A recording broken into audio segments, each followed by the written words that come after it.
छान काम केलं तू. एका चांगल्या मुलाची अवकात दाखवून दिली तू. काय चुकलं होतं ग त्याचं? तुला प्रपोजच केला ना त्यानं. पण मग नाही म्हणायचं, पण अवकात काढायची नव्हती त्याची. खूप चांगला आहे बरं तो. गरीब असला म्हणून काय झालं, गावठी असला म्हणून काय झालं? तुला आजपर्यंत त्यानं काही त्रास दिला का? तुला वाईट साईड बोलला? त्याचे सारे काम सोडून फक्त तुझाच विचार करत आहे तो.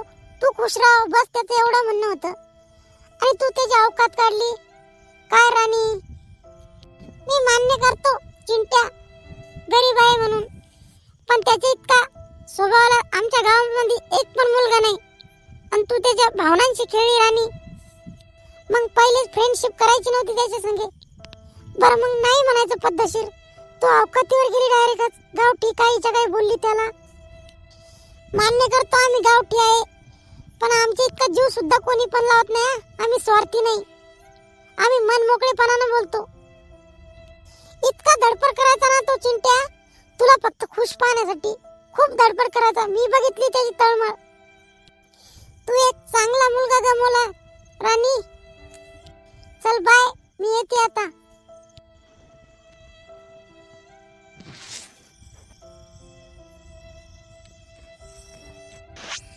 अरे काय दोस्ता, कुठे येऊन बसला बाबा?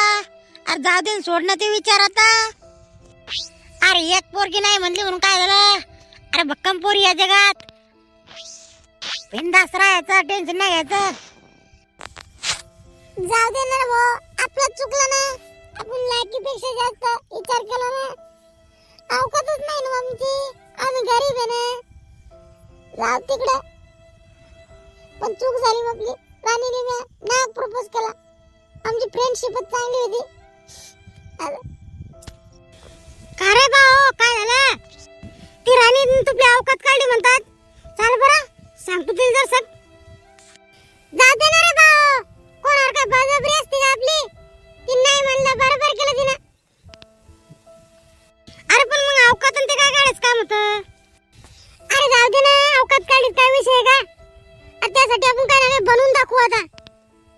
आणि कधी बी स्त्रियांची रिस्पेक्ट करायची. हा ते जाऊ दे. नाही म्हणलं काय होते आपल्याला? प्रत्येकाला माय बहिणी असतात, त्याच्यामुळे रिस्पेक्ट जगाल. आता मस्त आपलं काम धंदेच करायचं. काही गोष्टी आठवणीत ठेवून जपत असतात. प्रत्येकाला आपलं खरं मिळत नसते भाऊ. तुम्हाला काय माहितीये? त्या आठवणीत जपून ठेवायचं मस्त आयुष्यभरासाठी. आणि आपल्या कामावर लक्ष द्यायचं.